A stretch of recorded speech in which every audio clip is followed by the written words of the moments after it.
Hello YouTube, Robert Alvarez, the Psychic Witch, and Sekhmet the Cat, formerly known as Sekhmet the Kitten. Of course, Drake, commonly known as my awesome audiovisual person, is going to do a close-up on Miss Sekhmet, and she's so sitting pretty. She's loafing. Isn't she beautiful? Isn't she just gorgeous? And of course, since you saw all the books, I'm going to talk about some of the books that I'm currently reading, because you know I love talking about books. So let me start in no particular order. So let me start with 54 Devils, The Art and Folklore of Fortune Telling with Playing Cards by Cory Thomas Hutcheson. Now, if I am not mistaken, this is the 6th or 7th book that I have read on the topic of fortune telling and playing card divination. I'm actually almost at the end of it. I'm actually at one of the last sections of the book. So I'm looking forward to finishing reading this. My intention is to finish reading this by no later than this Saturday, which is February 21st. When it comes to metaphysical books and books on magic and divination, I do not like to rush them no matter how short they are, because there's a lot of information. And what I found especially interesting about this book is a variety of different spreads, number one. Also a lot of insights from the author about how to conduct a playing card reading, and some folklore, which I also enjoyed.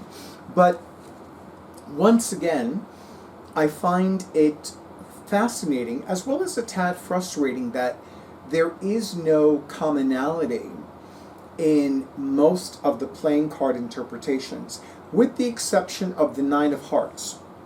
Nine of Hearts is consistently in every single book that I've read, and mind you, there are other books that I have not yet read, because I have yet to purchase them, on playing card divination, that consistently refer to the Nine of Hearts as your wish is granted, your heart's desire comes to pass, your wish is fulfilled, your fondest wish is fulfilled. This has been a constant, and it is the card interpretation that I have seen for the Nine of Hearts in every single book that I've read thus far.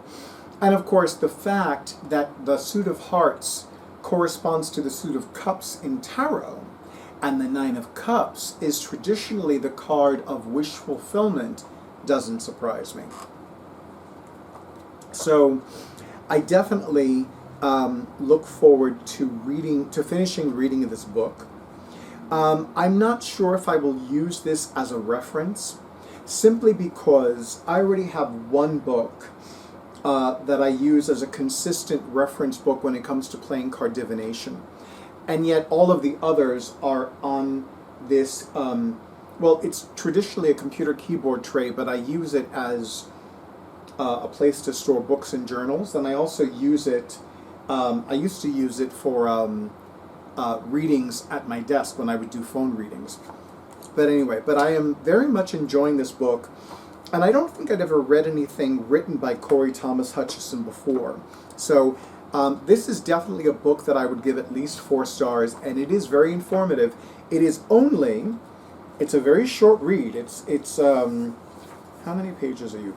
Literally 108 pages in total, excluding the end pages. So there is a lot of information in these 108 pages, and it's very extensive. And I also love the fact that the author includes some of his own insights into playing card interpretations and playing card insights into conducting readings with playing cards.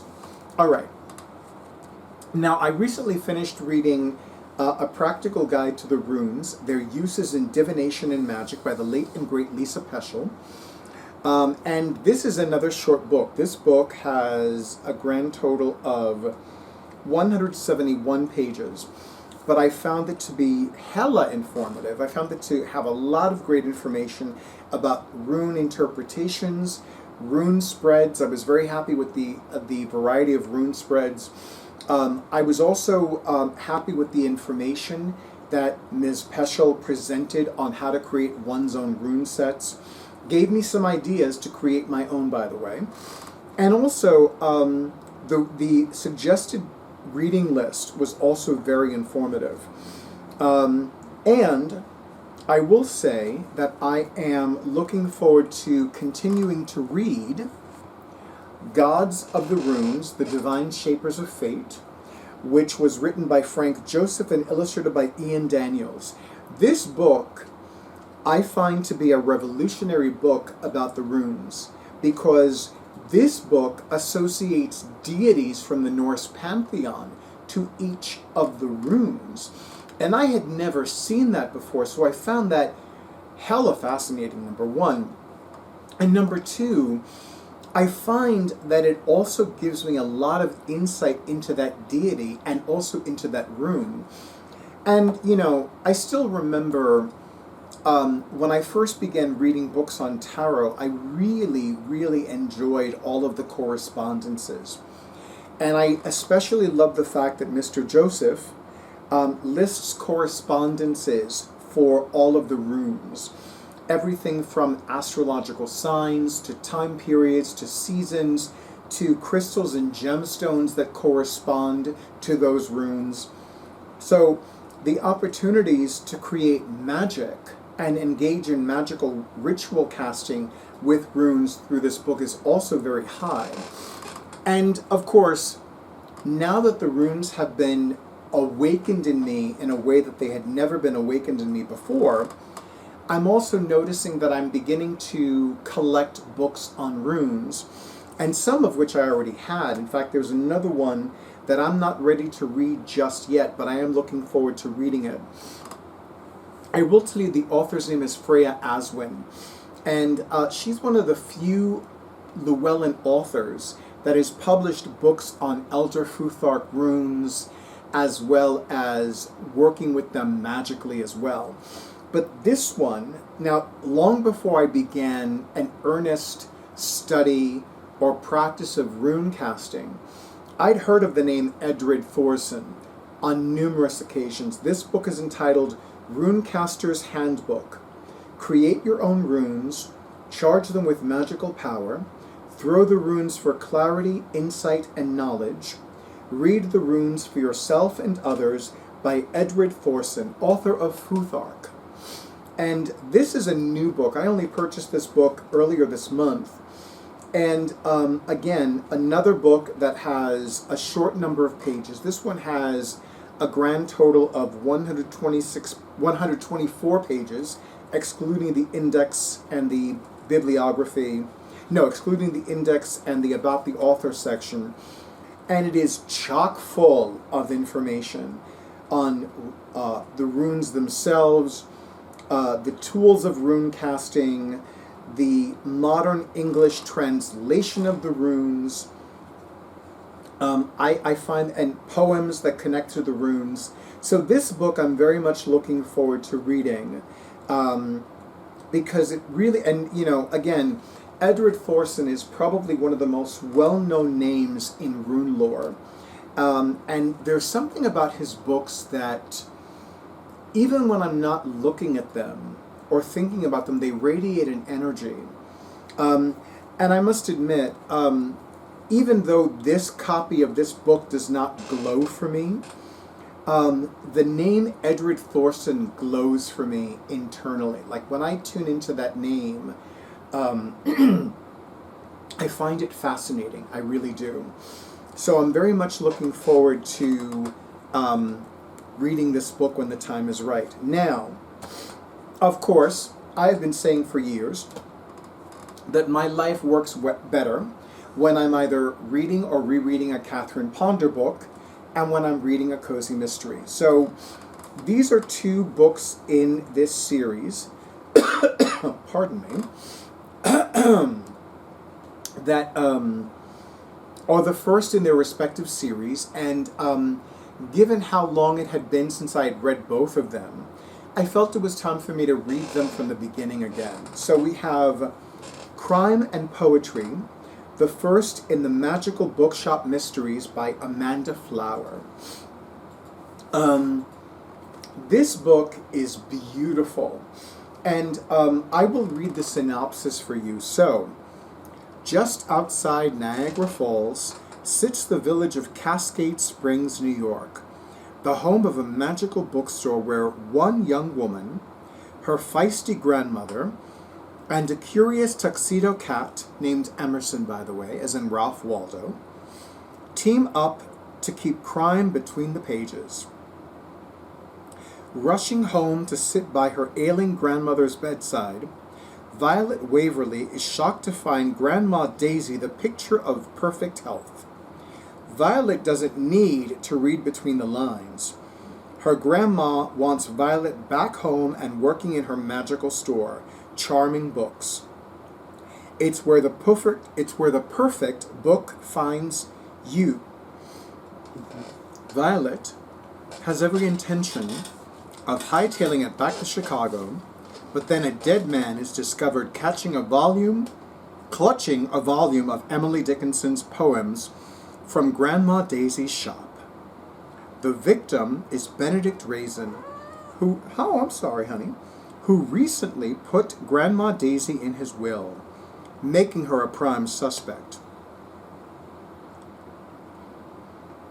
And by the way, the cops in this book, please. Now, with the help of a tuxedo cat named Emerson, as in Ralph Waldo, Violet will have to find a killer to keep Grandma from getting booked for good. Da da da da. I've missed doing that. Anyway, this is the first in the Magical Bookshop Mysteries. The second is called Pros and Cons. And the third one, if memory serves, is called Murders and Metaphors. There's a theme. And then we have A Potion to Die For. First in the Magic Potion Mysteries by Heather Blake, the author of the Wishcraft Mysteries. A little dab will do you in. As the owner of Little Shop of Potions, a magic potion shop specializing in love potions, Carly Bell Hartwell, not Hallowell, Hartwell, finds her product more in demand than ever. Let me try that again. As the owner of Little Shop of Potions, a magic potion shop specializing in love potions, Carly Bell Hartwell, not Hallowell, finds her product more in demand than ever. A local soothsayer has predicted that a couple in town will soon divorce. Oh dear. Oh my. And now it seems every married person in Hitching Post, Alabama wants a little extra matrimonial magic to make sure they stay hitched. But when Carly finds a dead man in her shop, clutching one of her potion bottles, she goes from most popular potion person to public enemy number one.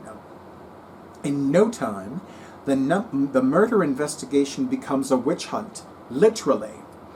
Now Carly is going to need to brew some serious sleuthing, all while using these newfound sleuthing skills to clear her name and find the real killer before the whole town becomes convinced her potions really are to die for. Da da da da. I love doing that. Okay, now, even though I'm not a big fan of Valentine's Day, and I've talked about that in other videos, but whatever, let me just say that I had to start reading 2 books with boyfriend in the title. Book Boyfriend by Chris Ripper, and The Boyfriend Subscription, a Harlequin novel by Stephen Salvatore. I am enjoying both very much, but I must admit, this one I'm enjoying a little bit more. But anyway, so, a secret crush leads to a not-so-secret romance in this delightful romantic comedy from Chris Ripper. There are 3 things you need to know about Preston P.K. Harrington III. Number 1, he's a writer, toiling in obscurity as an editorial assistant at a New York City publishing house. Number 2, he is not a cliché. No, really. Number 3, he's been secretly in love with his best friend Art since they once drunkenly kissed in college. When Art moves in with PK following a bad breakup, PK hopes this will be the moment when Art finally sees him as more than a friend. But Art seems to laugh off the very idea of them in a relationship, so PK returns to his writing roots. In fiction, he can say all the things he can't say out loud. In his book, PK can be the perfect boyfriend. Before long, it seems like the whole world has a crush on the fictionalized version of him, including Art, who has no idea that the hot new book everyone's talking about is PK's story.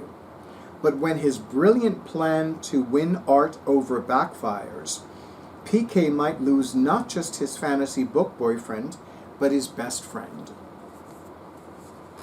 And then we have this. What happens when a simple deal gets complicated?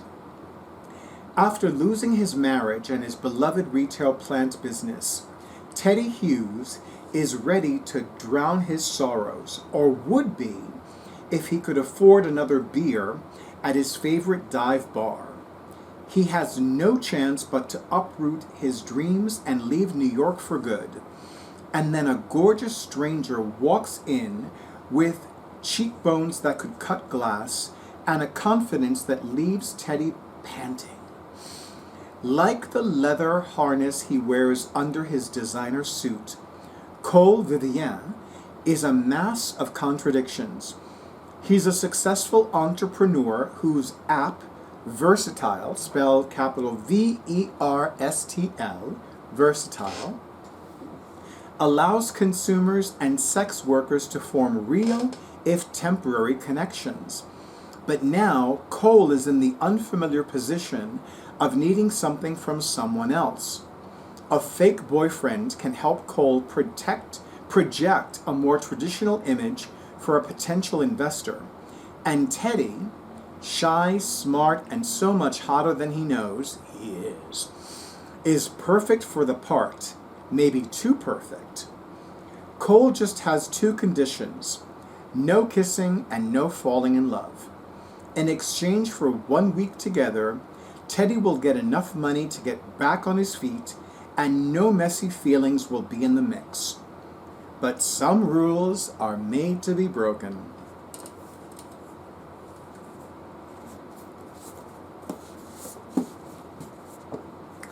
And because of the cliffhanger in Book 2, I am currently reading Alien Victory, Book 3 in the Alien Danger series by Mark Zubro, also known as Mark Richard Zubro. And of course, I have to mention the late and great Octavia Estelle Butler, Fledgling, her very last novel. Now, this is not your typical vampire novel. That's all I'm going to say. This actually is a very unique twist on the vampire novel. And if I did not know any better, I would swear that the late and great Ms. Butler pokes fun at the traditional mythology of vampires and vampirism. And I will say that a few chapters into this book, it reminded me of a short story that Ms. Butler wrote, which can be found in her book, Bloodchild and Other Stories. And by the way, I'm also currently reading Parable of the Talents, the sequel to Parable of the Sower, as well as its graphic novel adaptation. And yes, I expect to use the Lineages of Change Tarot again, which was inspired by a dream of and with the late and great Ms. Butler, very soon. These are just some of the books that I'm currently reading, and I look forward to sharing with all of you my progress. And there are other videos that are coming up that will show you some of the books that I am going to finally read once and for all, and some of them reread once and for all. As always, thank you to all of these amazing authors for writing these amazing books. Thank you to the publishing houses that took a chance on them and published their books. Thank you to everybody who spread the word about these books online and off. And of course, thank you to all of the bookstagrammers and book people that recommend such amazing books, because to be perfectly blunt, I never need book recommendations, but I am always open to receiving them. So if you have any book recommendations, leave them in the comments, because who knows, maybe it's a book that I have yet to read, or I've already reread, or I'm on the process of reading for the first time, or the second time, or the 15th time, who knows. And maybe it's a book that I need to finally read once and for all. And of course, thank you to all of you in YouTube land for all the likes, comments, shares, and subscriptions to my YouTube channel. And an extra big and beautiful thank you to those of you who have already scheduled your sessions. And also an extra big and beautiful thank you to those of you who availed yourself of my very first sale on psychic readings. And look at this cuteness in Sekhmet. She's just so cute. She's too cute. So cute. I cannot stand this cuteness. That's why I have to sit down. I just can't stand the cuteness. Anyway, stay in tune with your intuition. Stay safe. Stay well. Stay hydrated. And stay tuned for the next video.